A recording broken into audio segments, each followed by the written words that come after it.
Hi, everyone. It's Elizabeth Whelan. Welcome to my studio up on Chappaquiddick Island in Massachusetts. It's evening here, as you can tell, nice and dark in this studio. And we're here to talk about colored pencil drawing tips. So before I get started, I wanted to let you know that on my website, there is a worksheet that goes along with this video.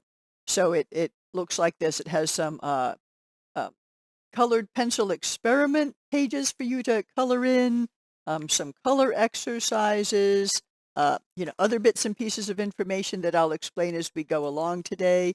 Some stuff that you can see right there, sort of color in. Um, so you can either go and download that and print it out and follow along with the video, or you can just watch the information and go and get that later. Either way, it'll be perfectly fine. All right, let's get started. All right, everybody, here we have colored pencil drawing tips. And it's kind of interesting, I'm sitting here in my studio with crazy lighting and it's the evening. I really actually prefer to, record videos in the morning and the light is nice and everything. But, it's sort of an object lesson in art in general. Sometimes we just don't have time to do things, exactly when we want to. Sometimes we have to just do them when we can. And I think that goes for, drawing or art of any sort. If you've got 20 minutes, if you've got a half hour, if you've got 10 minutes to work on something, you just have to kind of go ahead and do it. So with that in mind, let's get started on some information about colored pencil. All right, so I've talked about colored pencils in the past, but if this is the first time you're sort of getting introduced to them, colored pencils are really interesting. Their cores are made up of they're a mixture of pigment and wax in some cases, or they could be oil based.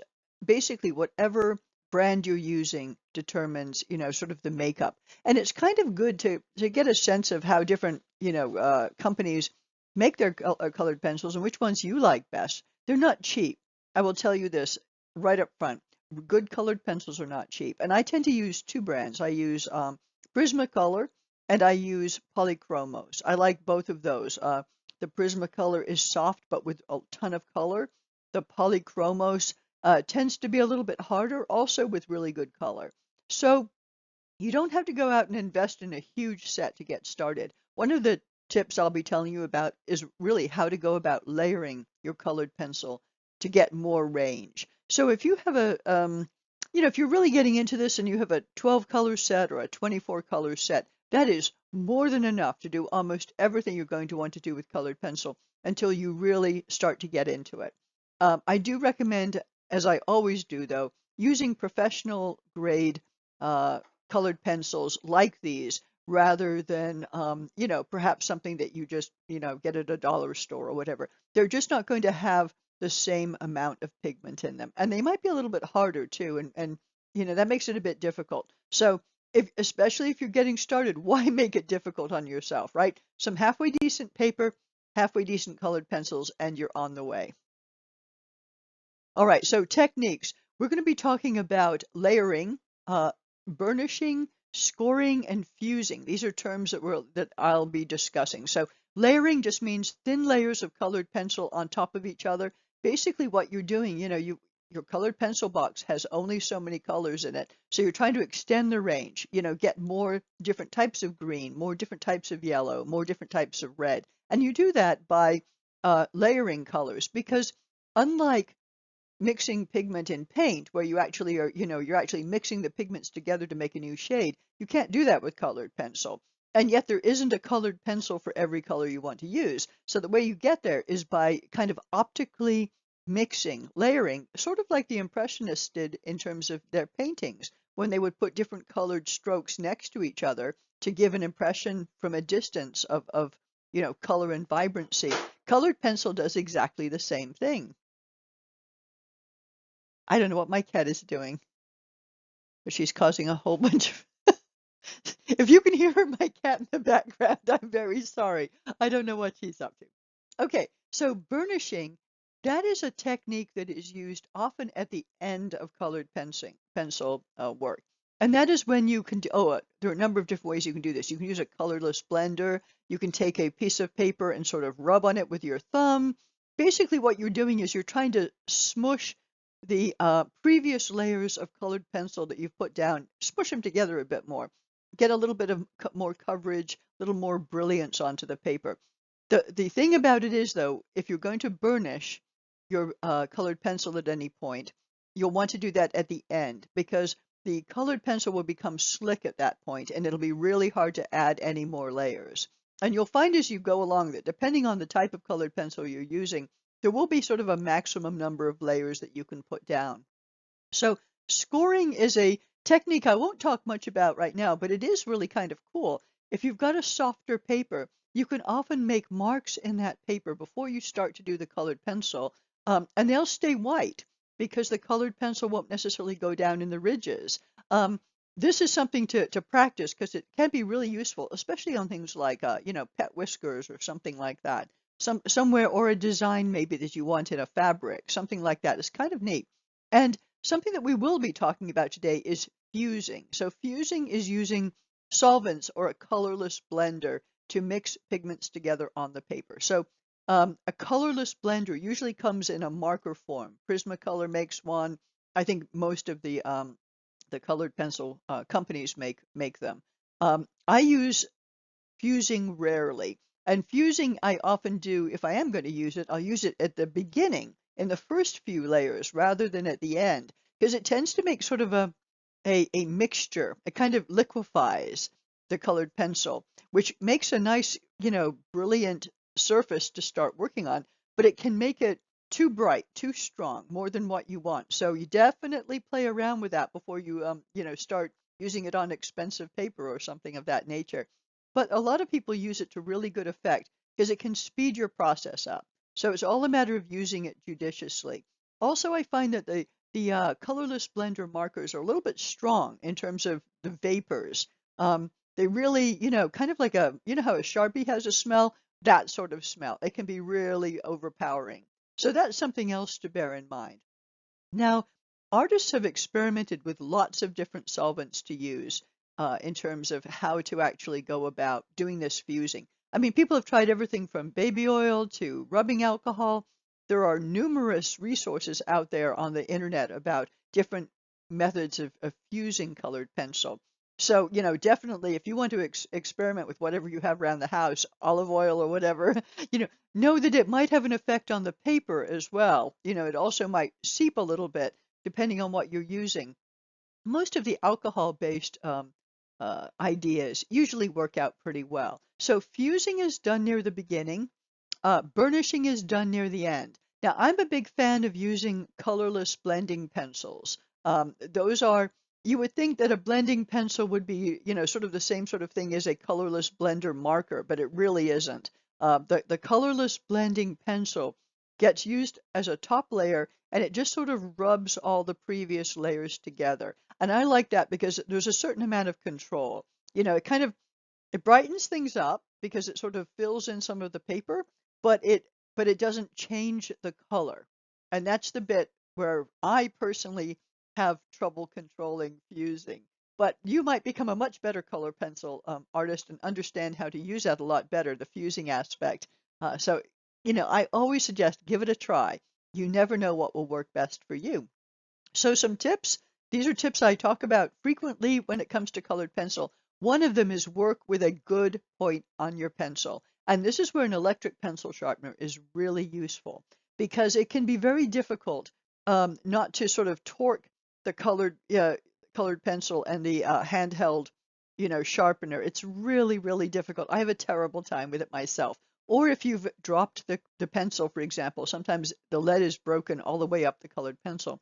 And I can get a much better point with an electric pencil sharpener. And then a light touch is essential. So I've got a pencil around here. When I'm in a light touch and hold the pencil away from the tip with a small angle to the paper, this is what I'm talking about.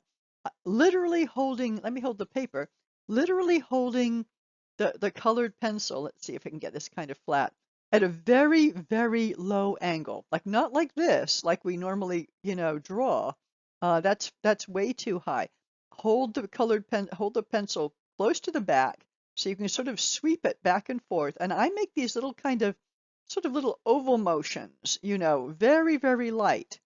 Very, very, very, very light. Now, the reason I go on about very light is because when you're doing layers, you can only go so far, only so many layers before it starts getting slick. So you want to make sure you've got as much control and that you're controlling how much colored pencil is going down. Lastly, use a durable paper. So to begin with, just for the exercises, I just print things out on printer paper. But printer paper is pretty slick. So a halfway decent sketchbook paper will be fine.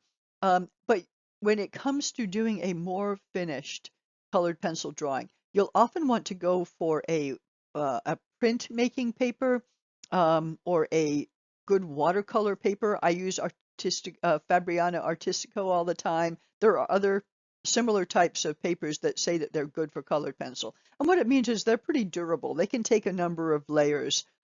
You want kind of a slightly soft, a slightly mushy kind of paper, something that's got some substance to it. If it's too shiny, your colored pencil will just slide right off. Okay, so now we're gonna talk about color theory, and I'm laughing because every time I talk about color theory, I think about all the years I just did not want to hear anything about color theory. I mean, I knew that yellow and blue and red were the primary colors, and that you could mix them together to make the secondary colors, et cetera, et cetera. But I just didn't understand how I was going to use that. I mean, I could see color, right? I'm wearing a red sweater. I realize that's red. I don't need a color wheel to tell me this.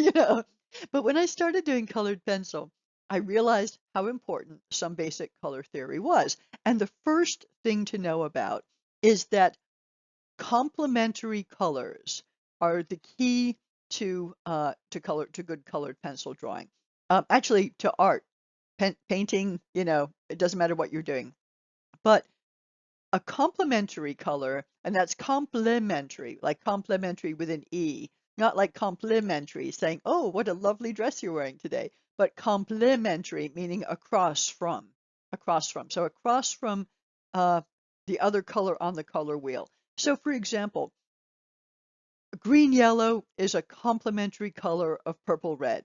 Yellow is a complementary color of purple. Orange is a complementary color of blue. This is important for two reasons. Number one, um, you can use the one color to sort of dull down the other color. So say I want an orange, but I kind of want it a little, um, maybe a more pumpkin-y orange, or maybe, kind of not quite brown, but maybe heading in that general direction. I get that by using a little bit of blue with that. It kind of, what artists tend to call it graying it down or making it a slightly more neutral, creates a different kind of color sense about it. And that's really useful with pencil because you don't necessarily need everything to be bright all the time. You sometimes want to, just tone things down a little bit. Using complementary colors really helps you do that. The other reason that complementary colors and knowing about them is useful is that often putting a complementary color, like one color beside each other, will really make your drawings have some zing to it. So blues and oranges together look like really great. Pinks and greens, that kind of thing. I mean, that's what we see in nature, right? Beautiful pink flowers, green leaves, that sort of thing really kind of makes the whole thing pop. So we'll see a little bit about how to use that in just a minute. The other idea that really is important when it comes to colored pencil is this idea of tints, tones, and shades. So a tint basically means adding white, the color plus white. So we can't really add it like paint in colored pencil. So we just either have to use a very light colored pencil, or we have to use a very light touch because the paper basically is the white that mixes with it. Um, if we need neutral colors, then we can either add a gray, an actual gray colored pencil, or the complementary color, because we're dulling things down. And here you can see examples of the same color wheel that you see in the upper right, but now we've added the complementary color to each one of those colors, and it's sort of given us this neutral color wheel, which is really beautiful. And lastly, and this is the most important thing, and what we'll talk about mostly today, is this idea of creating shades. So a shade in painting, like oil painting, is the color plus black. And that obviously makes every single color a little bit darker. But if you just add black with colored pencil, it kind of takes some of the life out of things. And not only that, a black colored pencil has a tendency to do something that's called blooming. Now that sounds lovely and like flowers, but it isn't lovely when it comes to colored pencil. What it means is on your finished piece, you'll have this sort of waxy finish that comes to the top in areas where you've used a lot of black, and that has to do with the compounds that are put together to make the black colored pencil. It's hugely annoying. So instead of using um, black to darken things, what I do is I tend to use indigo blue and Tuscan red. And I make the decision on which one I'm using based on the same kind of complementary color ideas. So since indigo blue is already a darker shade, a more black shade of blue, and Tuscan red is already a more black color of red, they already have that sort of black component added in. So if we then use those two colored pencils to darken other colors, we not only kind of add some life to the darker color, because we're not just using black, we're not just, dulling it down. But we also get to use complementary color information at the same time. So I'll explain how this works. All right, so as I said, colored pencils don't mix like ink. It's really difficult to get saturated colors. And you can see up here on the upper right, upper left, that I've done a bit of shading, starting with a really light touch and then getting a bit darker. And even when I'm getting really dark, I'm not coloring in all of the white of the paper. I'm using a kind of a slightly rough paper, and so I still have the colored pencil sort of skidding over the top of those rough bits. So this is where people like to often use fusing their color pencil at the beginning to kind of get a more even or saturated tone at the bottom, or later on coming back and kind of, blending all the color to get rid of some of that white. Um, and so when you do, like I said, burnishing usually only done at the end of a drawing, fusing often done at the very beginning. But the idea of adding complementary colors in, if you look at the bottom on the left over here, what you see is you get a chance to add in. Here we have, for example, on the yellow cube, we've got yellow and orange, which you think of, okay, I want to make my yellow darker. I'll use a little orange. Also, a little blue added in on the darkest side, just to give it something a little bit different. A little hard to see, I think, here on the screen exactly how this looks. On the green cube next to it, you see that a little bit more clearly. On the darkest side, which is the one furthest to the right, there's a little bit of orange added in there. In other words, the complementary color to darken that down, and so on for the different cubes. So in other words, instead of just looking to the darker green to make the darker side, you can use interesting colors. In this particular case, adding a little bit of blue or adding the complement to dull it down and make a slightly darker color. And then you can also take that to the next step with indigo blue and Tuscan red.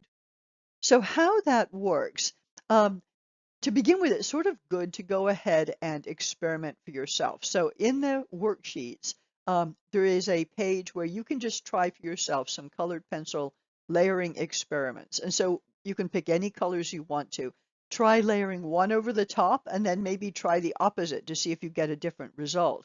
If you look down at the third row that I'm showing up here, I put Tuscan red down, which is sort of a dark red, and I added green over the top of that. And you can see that that gives me this sort of interesting sort of brownish color. If I then go and add a little bit in the next block, I added a little bit of indigo blue and then add the same green over the top. I get now kind of an interesting bluey green. And you can see the pure green that I use sort of in the middle of that. So Tuscan red and indigo blue will affect different um, upper colors differently. So in some cases, because they are darker colors, they will overwhelm. In other cases, they blend and they work very nicely. So depending on the brand of colored pencil you're using, and depending on kind of how much pressure you're using and what the color is that you're putting on top, you'll get all kinds of different results. And that's why I always say play around with your colored pencils, play around layering them, and find out which combinations you really like. So down at the bottom, what I did was I tried a couple of color combinations, and then I used a blending marker and a blending pencil to fuse and to burnish, just to sort of try some experiments there. So I would highly recommend that. Now, if you don't actually have a blending pencil yourself, or a fusing a blending marker, don't worry at all. You can actually use a white or even a pale yellow um, uh, um, colored pencil to do that burnishing. A lot of people just use a white colored pencil on the top. The other thing that you can use is something like at the end of a spoon or something like that. That's very that's not going to make marks in your paper, um, but that basically does the same effect. Kind of pushes all of the layers together. So how this works now, you're probably going, well, I still don't really get what she's talking about with the Tuscan red and the indigo blue. These two colors are just darker shades that you can use as complementary colors, but also to darken other colors without using black. That's just the simple way to do that. So you can either use it on colors that are in the same color family, for example, oranges and reds. You could use Tuscan red, which is a dark red, to darken it, or you can use Tuscan red to darken a green, which would be the complementary color, or a blue, which is also a complementary color. They're basically both across the color wheel from where red is. Likewise, you can use blue on different colors. Now, so in some cases, and for example, yellow, you have to be a little bit careful. Yellow's complement is violet. Violet's going to overpower yellow unless you've got a super light touch. So in that particular case, you might actually want to use, for example, Tuscan red to darken a yellow. It kind of depends on what you're after. So here I have an example you can see up on number 1, where I've started using a little bit of Tuscan red, indigo blue, to start darkening the far right-hand corner of my Lego block. And then I've used a little bit of orange, which is the complementary color, to kind of dull down the side that isn't the darkest, because the full light's coming from the top. But I just want it to look different. I want it to look different than the color on the side. So when you're doing colored pencil, you often want to kind of exaggerate colors or use colors that aren't exactly realistic. They don't have to be precise to what you see. Sometimes you have to know that, hey, if I just used another blue on the not quite so dark side, it's really not going to look that different. There's not going to be that separation. An orange, the complementary color, will definitely change how things look. So here's an example of, say I get to the next layer. Now I'm ready to put some green down. Now what I've done is I've added apple green basically over the top of everything. And now you can start to see how those layered colors underneath are starting to affect what's going on.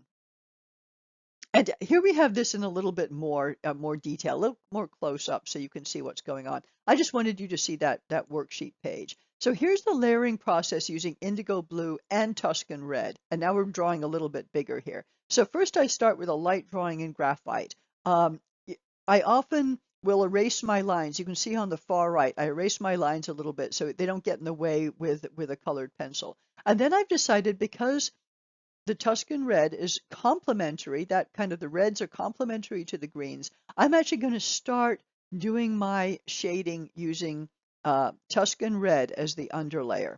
So what happens is that you end up going a long way with all of this undercoloring before you get to the point of adding in what's called the local color, which would be the green. A local color is the color of the object without any shading. So like, lemon is yellow, an apple might be green, or it might be red, or whatever. Those are the local colors.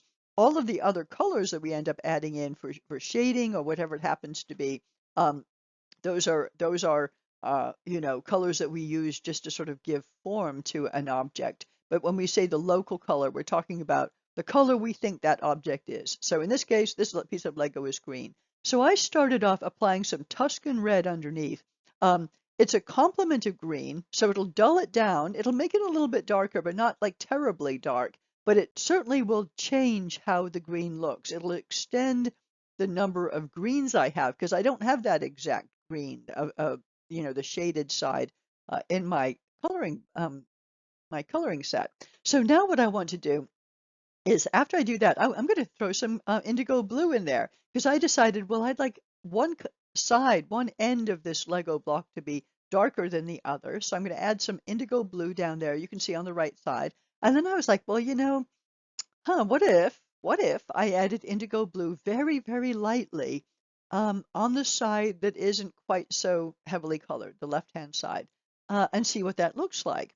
So um, when I did that, I thought to myself, well, I think I'm going to see what the green looks. I'm just going to add a little green on the top of that, kind of see how that worked. And I decided, I think I still need to dull that down a little bit. And so I decided to add a little bit of orange in as well. And while I was adding a little bit of orange on the left-hand side, I played orange around a few other areas. So I'm trying to get a number of things to happen. I want the light and dark kind of logical scenario that I see here happening with the Lego. I want it going on, but I also want some color variation underneath because I know when I put the green on top, I'll be relying completely on these underlayers to do all my shading for me. And so I can be a little bit of playful and try things. You never know what's going to happen. Like, what's the worst thing that happens, right? You have to color another Lego block. All right, so let's zoom along through here. In this particular case, I've got my lower layers on. I decide I'm going to come back in and do something called reserving the color. So what that means is that I come in with the lightest, brightest color I'm going to use, which would be yellow. And I put that down where I really want this Lego block to be bright. It does a couple of things. It stops me from coloring over something in a color that's darker than I really want it to be in the end. Even if I put green on top now, it's going to be a lighter green than the green that's just my colored pencil. So that's extremely useful. The other thing it does is it reminds me to make sure that there's good contrast between the top and the bottom. I really like getting that distinction in as we go along. All right, so finally, we get to putting down the green. So all I do is I put the green down over basically everything except where I can see a little bit of rim highlight on the top of the three little bits. And you can see how all of that undercolor, and of course it's kind of exaggerated here, but all that undercolor really changes that one green way more than if I just used a dark green, a medium green, and a light green. So this is just the first pass. You can then go back and build it up more and more. And in this particular case, that's what I did. So I went ahead and just kept really adding a little of this, adding a little of that. You have to sort of play around with it. I did use a couple of the different greens I had. I came back with a little bit more blue, added a little bit more Tuscan red on there. There's no sort of rhyme and reason. You have to just try. So I didn't burnish at the end of this. I had enough layers on. Um, I felt, and I personally like a little bit of the paper coming through. But you can see how all of that undercolor work really made a difference at the top. At the same time, I needed to keep a light touch and a really um, uniform, kind of a consistent feel to it, because otherwise, when you put that local color on the top, any inconsistency on the lower layers will really pop out. So that's just something to keep in mind. All right, so there's the progression, and you see I'm not adding that local color till near the end, but all of that work kind of developing those underlayers, looking at that reference material and deciding where should things be a little bit darker? Where do I need a complementary color to sort of dull down the colors? How can I use Tuscan red and indigo blue to really good effect to sort of make sure there's some variety going on to my little Lego block? All right, so I have here information which I'm not going to sit here and read all of this out to you. You can pause the video if you would like and have a closer look at this. This is also in a PDF that's available for download along with the worksheets on my website. So that's elizabethwhelan.com. Go to the art classes page and you'll see all of this stuff. This is a reference chart for you to use if you get stuck. and you're not quite sure, say you're doing something that's red and orange, like what do I put down first? So I'm like, okay, try indigo blue first. Then for the darkest reds, add Tuscan red, and then to dull down the red anywhere you need to, apply a little bit of green. And I explain the why beside it. So this is just a little bit of an aid. I see my head is over one part of the of the aid, and that says that basically repeating that with the purple, you want to be careful. Yellow is the purple is the complement of yellow. So you would think, well, I can just dull down my yellow by using purple. Purple is so much stronger. You either have to use an extremely light touch or perhaps consider using Tuscan red and maybe a little bit of indigo blue to darken yellow rather than, and even indigo blue you got to be careful with, rather than going for purple.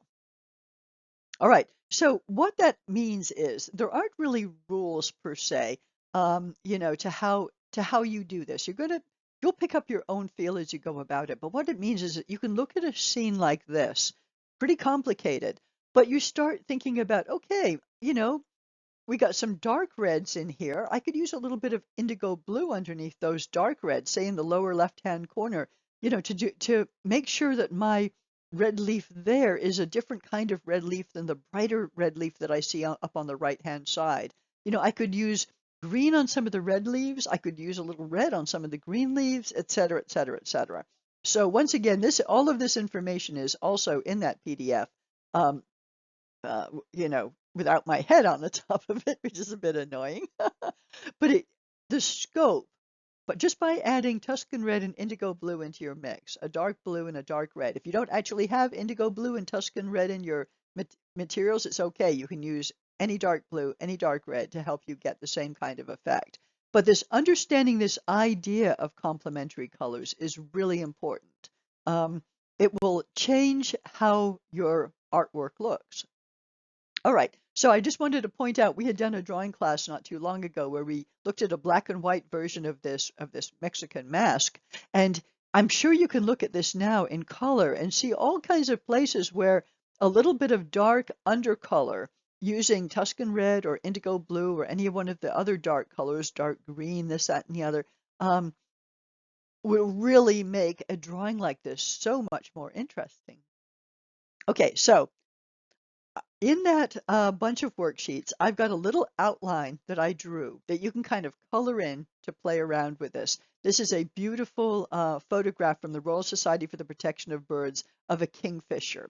And you basically this is a complicated subject in certain ways, but in other ways, it's a really great one to draw. To begin with, you've got complementary colors in the subject, right? Orange and blue.